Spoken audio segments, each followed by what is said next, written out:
د شمالي وزیرستان په تنه میرانشاه کې علاقه سپلګه کې نن د کوادکاپټر حمله شوې ده چې پاکې د پنجاب سره تعلق لرونکي کسانو سمیت شپږ کسان زیات زخمی شوي دي.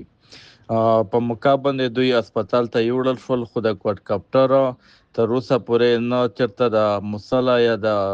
کلدم تنظیمونو طرف نه څه ذمهواري قبوله شوې ده او نه حکومت طرف نه په دا باندې څه وضاحت شوی دی چې آیا دا سرکاري کوادکاپټر و یا د تنظیمونو لخوا حمله و په دا ځای باندې په دا کسانو باندې. خو مقامي خلک وایي چې دا دلته مزدوران راغلي وو، خو تر اوسه پورې ختمي ریپورټ مخې ته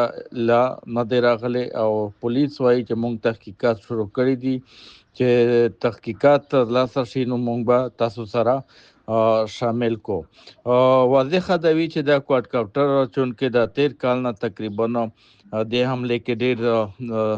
زیاتای راغلی دی، زیاته شوي دي. اکثر نه صرف میرالی، میرانشاه او رزمک سب ډیویژنو کې ډېر زیات اټیکس وشول او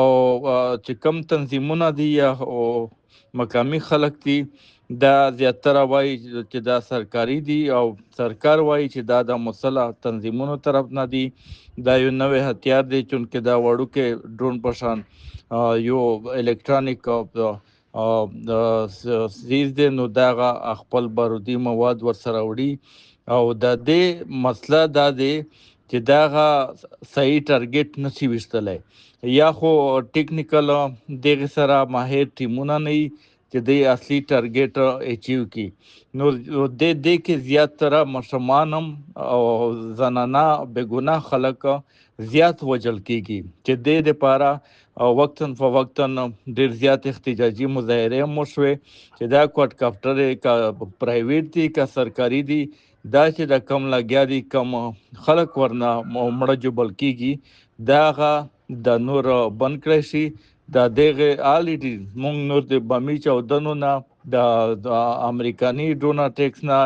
یا پاکستانی ډرون اټیکس نه یا میلیټري اپریشنونو نه یا د نور ټارګټ کیلینګ نه الریډي ډېر زیات متاثره شوي یو. نو دا کوادکاپټر یو نوې مصیبت په علاقه کې راغلی دی. صفدر داوړ، شال نیوز، وزیرستان.